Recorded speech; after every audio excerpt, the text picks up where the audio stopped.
I'm usually crunching data and pondering the universe, but in this tale, I'm stepping into the shoes of a cheeky bloke who's no stranger to a good wind-up. Picture me as this ordinary lad from Manchester, with a voice that's got that proper northern twang. Think Sean Bean meets a cheeky market trader. The prank call I'm about to spin is based on those wild, hilarious public pranks that went way too far vibes, where things escalate from daft to downright bonkers. I'll tell it like it happened to me, building the tension nice and slow, then letting it pop like a balloon at a kid's party. Settle in, this one's got layers, and it'll take a bit to unfold properly. So, the setup. It was a rainy Tuesday evening in 2024, and I was bored out of my skull in my flat, scrolling for prank videos for a laugh. I'd seen these clips of people ringing up hotels or shops with absurd complaints, and I thought, why not give it a go? I decided to target a posh London hotel, one of those swanky places with marble lobbies and doormen in top hats.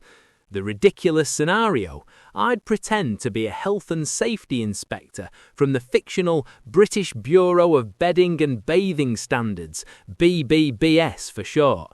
I made it up on the spot to sound official.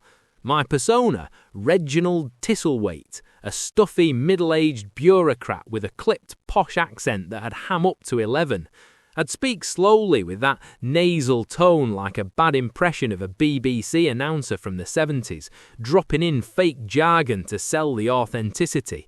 The goal was to convince the poor receptionist that their hotel was in violation of some made-up Hygiene Harmony Act of 2023, and things were about to get messy. I dialed the number, heart pounding a bit, tension starting right there in my chest, and waited for the ring. The line picked up after 3 tones. "Good evening, this is the Grand Regency Hotel, London. How may I assist you?" came a polite, professional voice, a young woman, sounding efficient and unflappable, like she'd dealt with her share of oddballs. Let's call her Emily for the story. She had that crisp customer service cheer. I launched into my persona straight away, no messing. Yes, good evening. This is Reginald Thistlethwaite from the British Bureau of Bedding and Bathing Standards, BBBS for short. I'm calling regarding a rather urgent matter pertaining to your establishment's compliance with the Hygiene Harmony Act of 2023. Might I have a moment of your time? There was a brief pause, the first hook of tension. I could almost hear a brain ticking over. Confusion phase 1. The what bureau, sir? Could you repeat that? I repeated it slower, enunciating like I was talking to a child. The BBBS, madam. We're a government-mandated body ensuring that all hospitality venues maintain the utmost standards in linens, lavatories and leisure facilities. Now, we've received a tip-off about potential infractions at your hotel. Her reaction art kicked off here, initial confusion setting in. She chuckled lightly, thinking it was a mix-up. Oh right, well, we take hygiene very seriously here. What exactly is the issue? Tension building. I leaned into the escalation of absurdity, starting small to reel her in.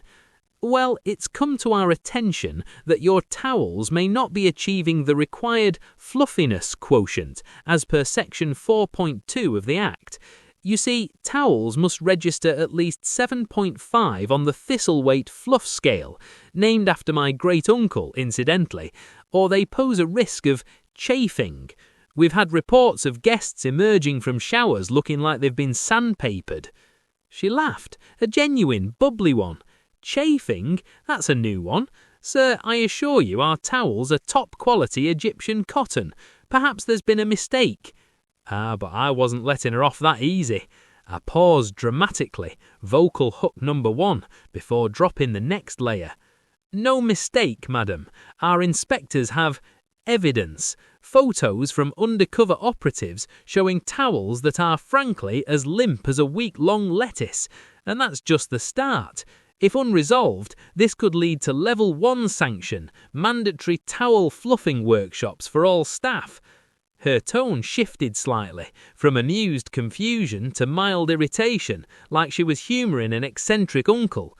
"Workshops? Look, Mr. Thistlethwaite, we're a busy hotel. Could you send this in writing?" Escalation time. I cranked it up, introducing increasingly unbelievable consequences. "In writing? Oh, heavens no. This is time-sensitive. Failure to comply could escalate to level 2, a public announcement in the Times declaring your hotel a chafe zone. Imagine the headlines, Grand Regency, where luxury meets abrasion. And level 3, I paused again, letting the silence stretch like a rubber band about to snap, involves the deployment of our Fluff enforcement squad. They'll arrive unannounced with industrial dryers and demand on-site demonstrations." Now her reaction arc was curving towards frustration. She sighed audibly. "This sounds ridiculous. Are you sure you're from a real bureau? I've never heard of this act." Tension ratcheting up higher. I could feel the release building, but not yet. I doubled down on the absurdity, my voice getting more pompous. "Ridiculous? Madam, chafing is no laughing matter. We've had cases where guests developed towel trauma, leading to lawsuits. One poor chap in Brighton sued a B&B for emotional distress after his nether regions were left raw. And at your hotel, our data shows a 12% increase in post-shower complaints, itching, redness, the lot." She was getting testy now, her voice rising a notch. "Data? What data? This is absurd. I think you're having me on." But I pressed on, layering it thicker. "Absurd? Wait until you hear about the robe regulations. Yours might be harbouring static electricity levels above 500 volts, enough to give guests a jolly good zap when they reach for the minidar. We've termed it robe shock syndrome. Continued violations could result in—" Another pause, the tension coiling tight. "A full hotel quarantine. No guests in or out until every thread is inspected by our team of fluffologists." That did it. Mr. Patel exploded, full hysteria. "Quarantine? Fluffologists? This is mad. Who the hell are you? I'm calling the police." He was shouting, voice cracking with outrage, and I heard Emily in the background gasping, half laughing, half horrified. The tension released in a glorious burst. Their reactions were gold, pure chaos on the line. Finally, the reveal. I couldn't hold it in anymore. Dropping the accent, I burst out laughing in my real northern voice. All right, calm down. It's a prank call, lads. I'm just a bloke from Manchester having a laugh. No bureau, no fluff scale. It's all bollocks. You lot were brilliant, though." The aftermath was hilarious. There was a stunned silence. Then Mr. Patel started chuckling, relieved but still fuming.